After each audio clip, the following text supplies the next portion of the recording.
Hey up everybody, and welcome back to the I'll Do Cycling YouTube channel, where today we're going to be taking a look at the VELOGAME 2025. It's pretty much the biggest competition of the year alongside the Giro d'Italia and the Vuelta a España.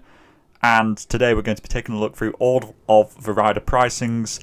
I've taken a look through a lot of them, and we've had some late additions, which is why I've been waiting to make this video. I've been wanting to make sure that the whole start list is out so I don't have any random late additions to give some second opinions about. But let's firstly go take a look at the stage profiles to give you a better look as to what this race is going to be like.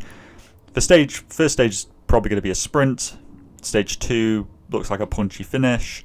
Stage 3 a sprint. Stage 4 a punchy finish. Stage 5 got a TT, so this is a big one for the likes of Ganna and Evenepoel. Stage 6, another punchy finish. Stage 7, another punchy finish. And you're going to be seeing guys like Van der Poel, but also quite a lot of the GC contenders will also be up there. Guys like Poggi or Evenepoel and Jonas will likely be contesting these finishes too. Stage 8, we've got a draggy uphill sprint, 3% for the last bit. I mean, it'll be better for the likes of maybe a Philipsen perhaps, but I think most sprinters will still be able to compete for this. Stage 9, we've got another flat stage, and then stage 10 looks to me like a breakaway day.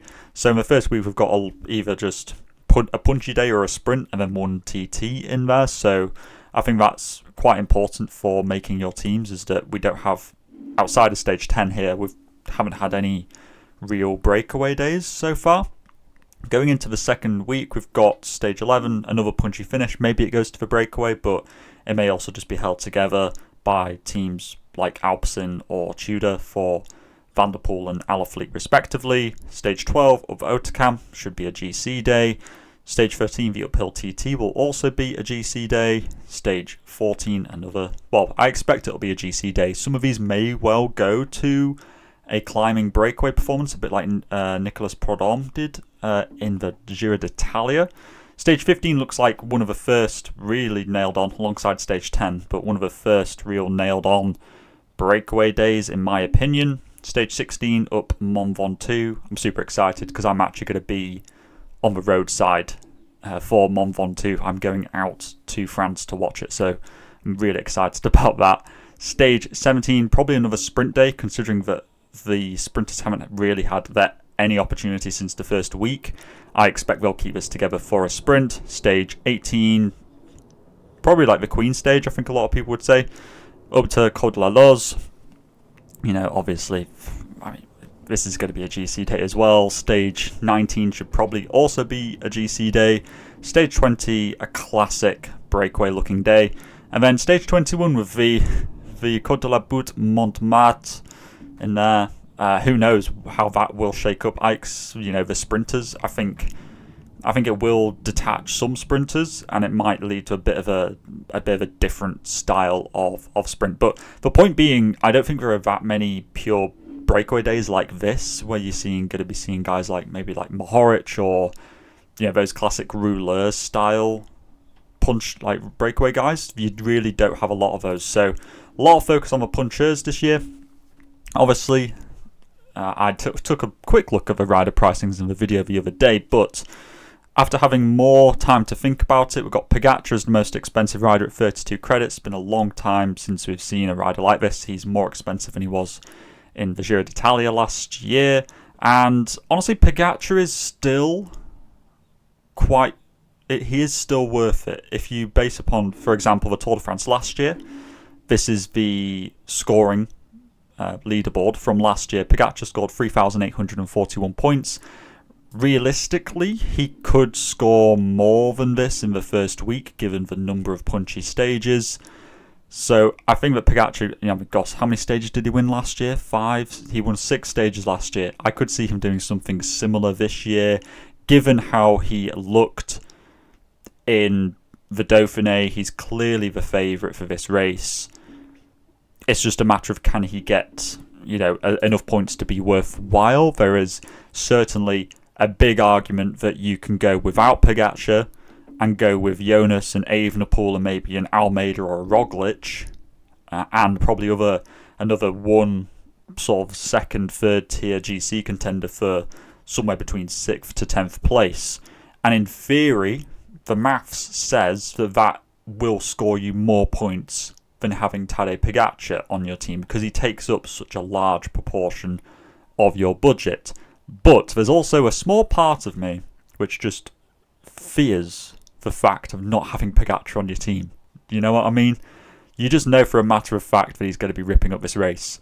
And a bit like Mads Pedersen from the Giro, where in that first week he's just ripping it up, it might be sort of similar with Pogačar. There's nothing really bad to say about him. I'm just playing devil's advocate that you might be persuaded to not go with him and spread your points out a bit more. But at the end of the day, Pogačar is going to be scoring crazy points, and therefore he is a good pick. Jonas is also a good pick. And going back to last year, we see Jonas got 2,700 points. So based upon the 100 points per credit sort of quota that sets somebody as a very good pick, if Jonas does something similar to last year, I think that he will score pretty similar amounts of points, probably maybe a little bit more. I think just that first week with lots of punchy stages, you're going to be seeing more points going to those sorts of GC riders. So you might even see Jonas get towards 3,000-ish points. So I think Jonas is good as well. Evenepoel, surprisingly, is the same price as last year, and I thought maybe he might be like 20 credits or 22 credits, but if he does, he last year was better value for money than Vingegaard was, because he scores a similar amount of points, but he's cheaper. And it's a very similar scenario this year. So I think that Evenepoel is a good pick. You might be put off because he hasn't had the smoothest run up this year. He didn't look fantastic at the Dauphiné, but it's also worthwhile noting that he didn't look great at the Dauphiné last year either, and he ended up on the podium. So it's possible that he could still finish on the podium. He is still a podium contender for this race, absolutely. Almeida, I think, is a great shout as well. A little bit more risky because obviously he will be a domestique for Pogačar first and foremost, but Almeida won the Tour de Suisse. He looked really good. I think he could finish top 5 in this race for sure. I think the only problem for Almeida is that in that first week with the lots of punchy stages, he isn't that... He doesn't have that real explosive 1 minute effort, in my opinion. I think he'll be working for Pogačar. I don't think he'll score that many points in those punchy stages. So, as a consequence, he won't be scoring points really until the second week. Obviously, he'll have that TT on stage 5, but I think realistically, Almeida will score similar to what he did last year, where he finished in 4th place, which was, 1,800-ish points. So, yes, he is still going to be worthwhile if he does something similar to last year, which I do see him doing. Roglic is a really interesting one here because we haven't seen Roglic this cheap in years. I was thinking yesterday, I can't actually remember last time he was 14 credits. It must have been before he had his real kind of breakout performances. It must have been before COVID even. And obviously this is probably instigated by the fact that he doesn't have a great finishing record in this race. He DNF'd the Giro d'Italia. He's been a little bit, on thin ice, so to say. He's a little bit uneven, inconsistent. But Roglic is somebody who could finish on the podium. He is a top 5 candidate for this race as a minimum, I would say, as long as he stays on his bike. And as a consequence, Roglic is a good pick because, last year, if you're seeing these riders here, you got Yates and Jorgensen and Landa. These are guys finishing around the top 5. If Roglic scores anywhere close to these guys, he will be worth it. So I think Roglic is good. He's got a good punch on him, so that first week should be fine as well. You then have Jorgensen and Lipovic, both good riders, but very similar to Almeida. They will first and foremost be working for their leaders. Lipovic might have a little bit more freedom, I would suggest, than Jorgensen might do. They are both good choices. The only problem is that, you might put them in as a wild card, perhaps. I would say both of them are decent choices. I think they're a good differential, but just be wary that they won't have full freedom in that first week to chase their own opportunities. They'll be probably working for their other leaders, I would think. Tobias Harlan and Johannesson I quite like. He was good in the Dauphiné, good puncher, prime, I would say. So I think he'll be fine in that first week. I just don't know how he'll go overall in GC. 10 credits is quite a lot, I think, for somebody who's unproven over 3 weeks. And there aren't that many breakaway days for him to really make up those points, so he's really focusing on that first week, and he's unproven over 3 weeks, so I'm less confident about him. Yates is a good choice too. He will need to have a better performance this year, also have a better performance in this race than he's had for most of the year.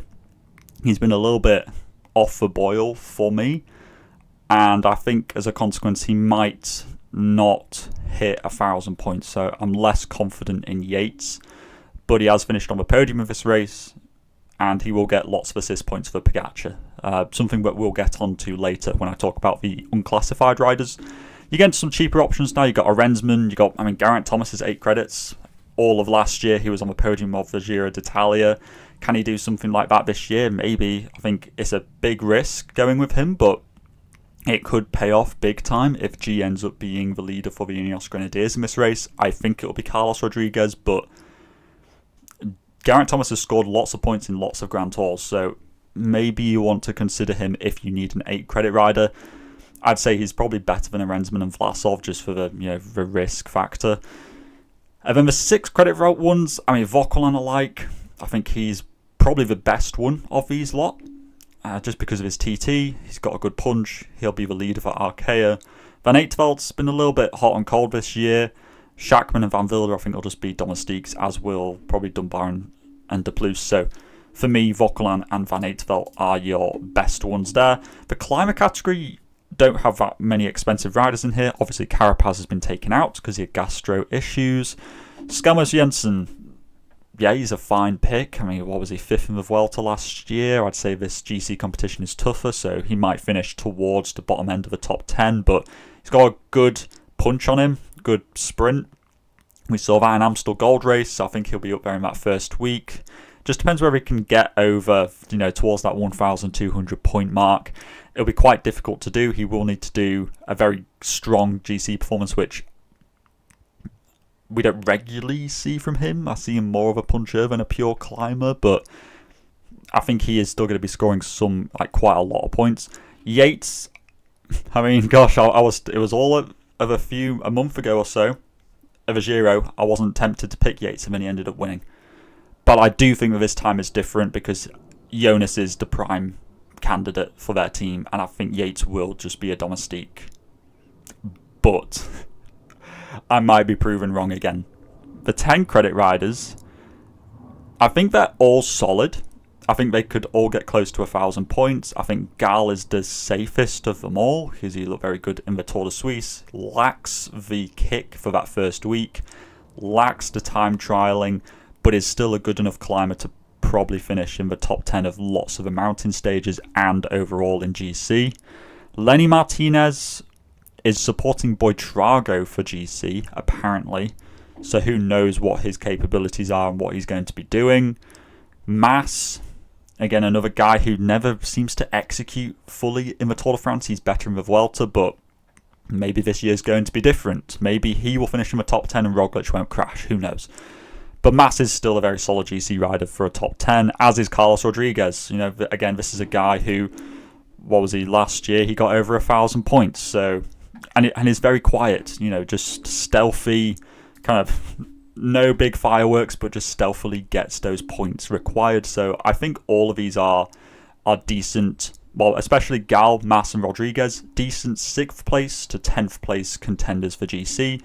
Boitrago I do like. He didn't have a very good Dauphiné, but he is going to be Byron Victorious' GC leader. I think he was 10th last year. He just about beat Ciccone out the top 10 there.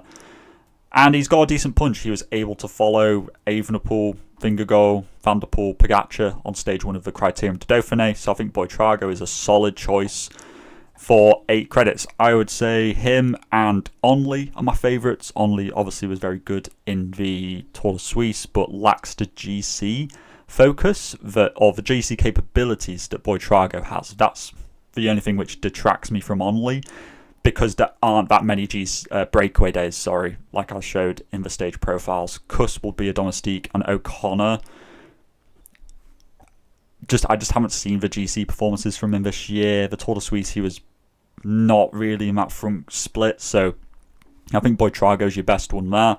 And then the 6 credit riders, I love Alaphilippe for this race. I think he's a great pick. He's actually been one of the few riders who's been in my team the whole time. He looked very good in Tour de Suisse. The opening week is perfect for him. And he's probably one of the few riders that I'd really strongly recommend to put on your team. I like Champussin as well for a similar reason. I see him being like Alaphilippe. He's got that punch for that first week. And yeah, pretty much I just think he's like Alaphilippe, but maybe just not quite as good. Healy is a great breakaway rider. He's a good puncher as well, but doesn't have the greatest sprint, so maybe he might get some top 10s in that first week.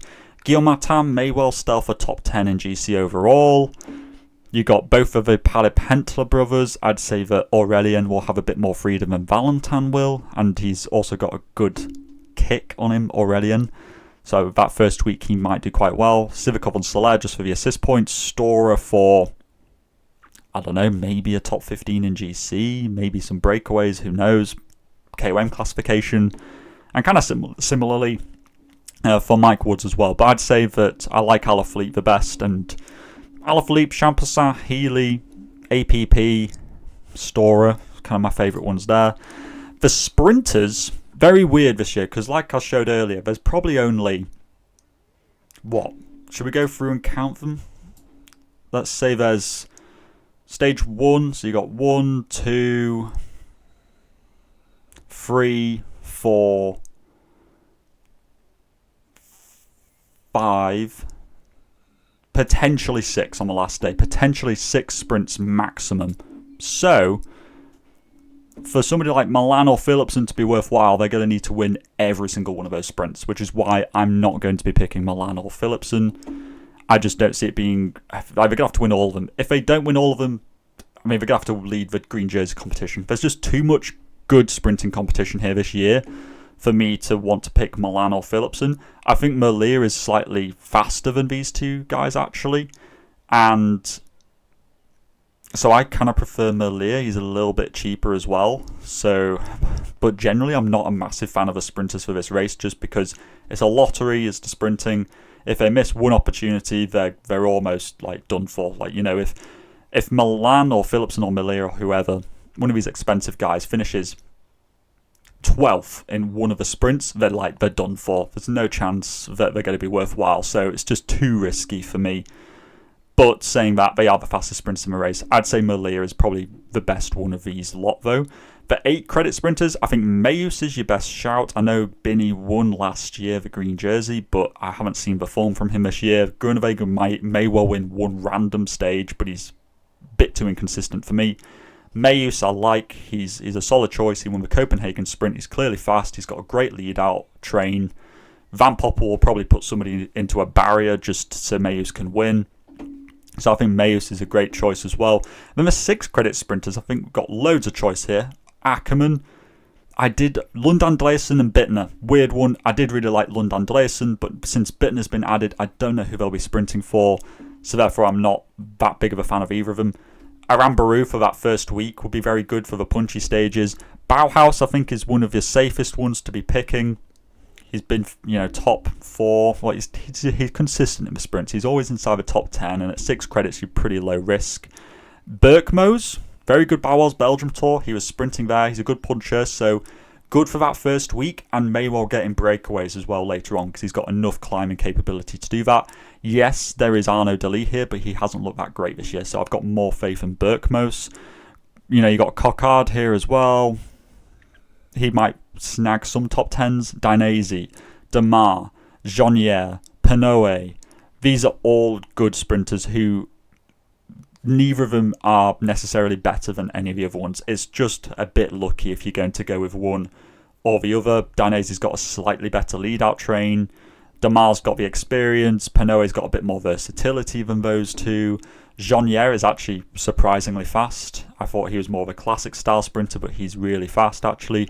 Alexis Renard was second in the Copenhagen sprint, so absolutely a good choice, and one that not a lot of people will go with. Jake Stewart won a stage of the Criterium de Dauphiné. Will they go with Ackermann?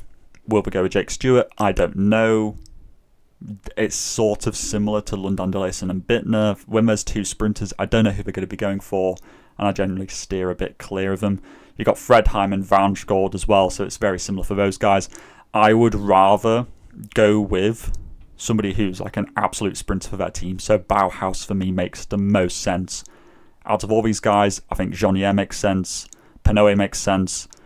Cofidis, I mean, Renard is fastest in theory, but I think they might spread it out between him and Coquard. You never quite know. The unclassified riders. Wout van Aert's here for the first time ever.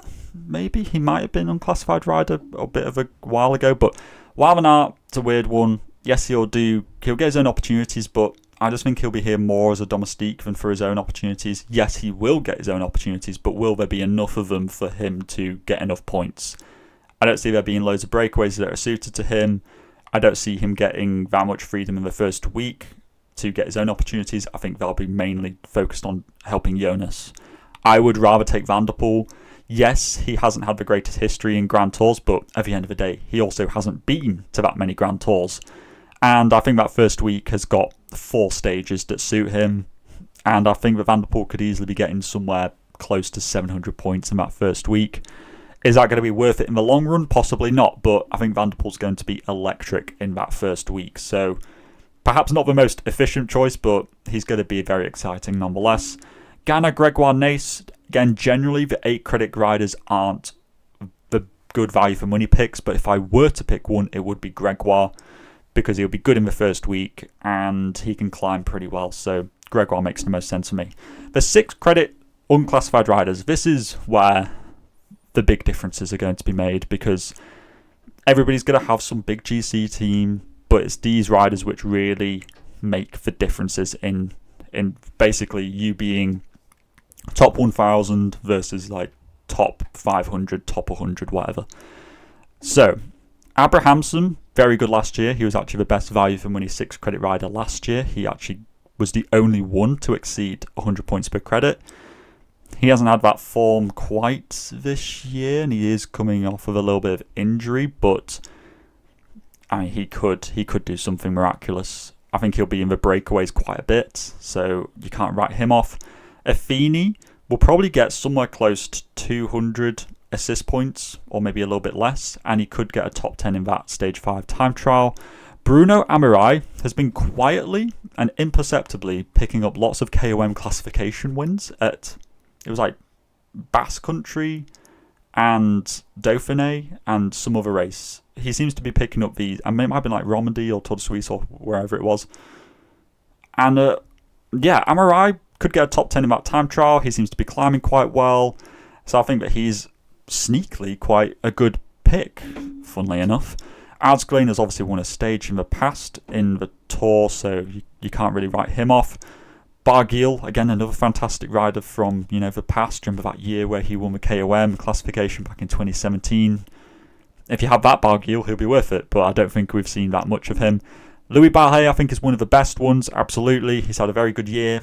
Great puncher, very active in the French Nationals. I think that he has got a better climbing ability than Binny will. I think that some of those stages in the first week will be too tricky for Binny, and I think Louis Barret will be a fantastic choice for a lot of teams. Baudin could well be good for EF. They've got quite a few punchers in here, including Paulus as well, and Albanese. So I don't know who they'll be riding for, but Baudin is quite an exciting rider. He was quite active in the Criterium de Dauphiné. Case Ball, I think they will sprint for him, Astana.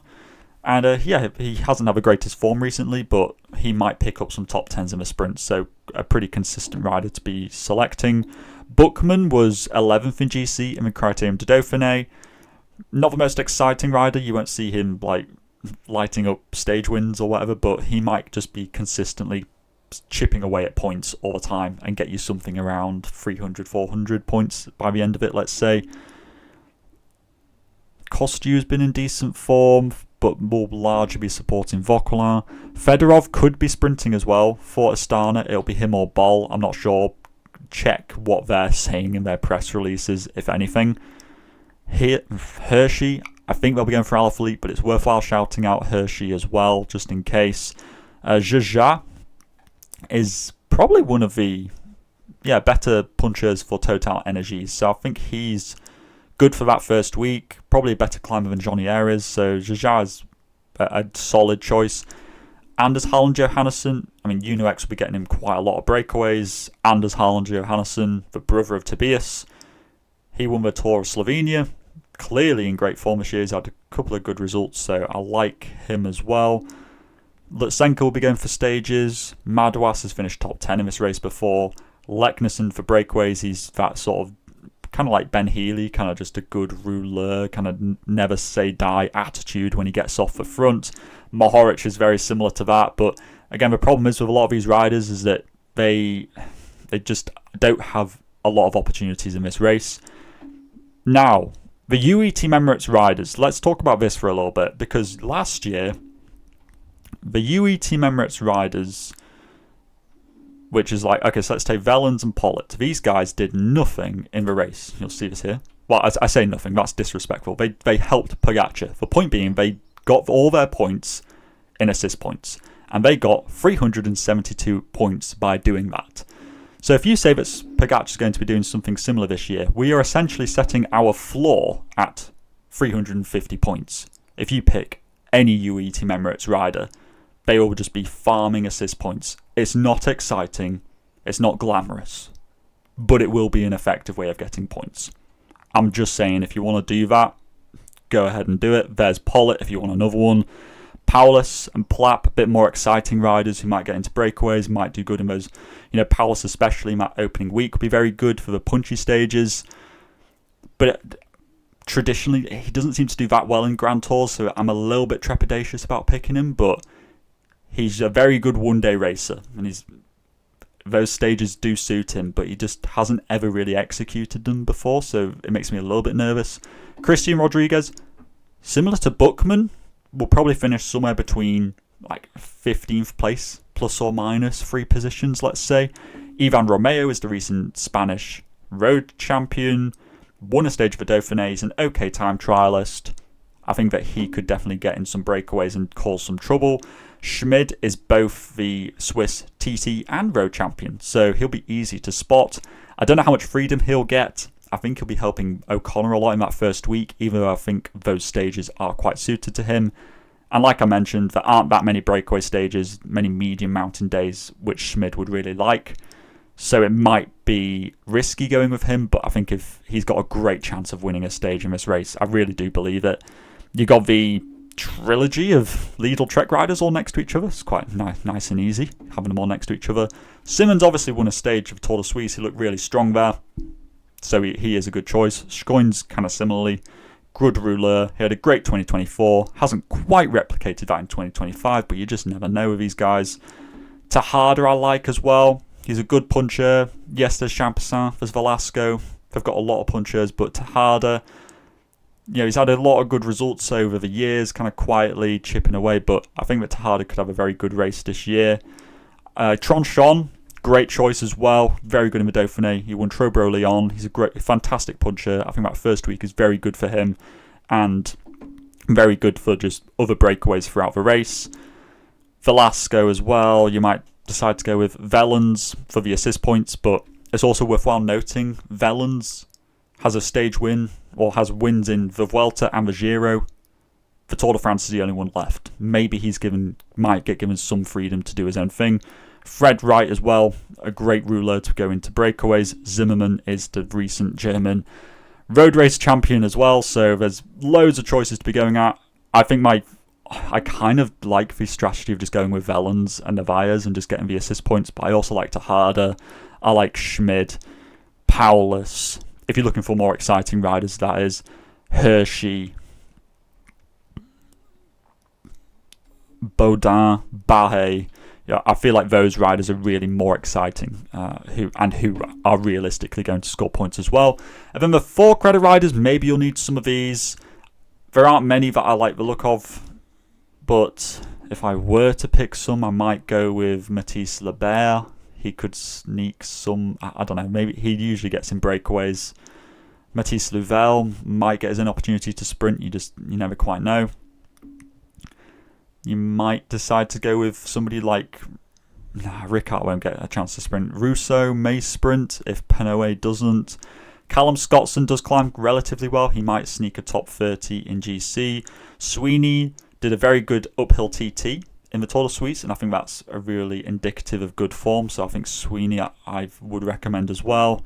And then others from that, you're looking at assist points. So you got the guys for Soudal Quickstep, for Remco Evenepoel's assist points. You've got Red Bull Bora Hansgrohe for Roglic.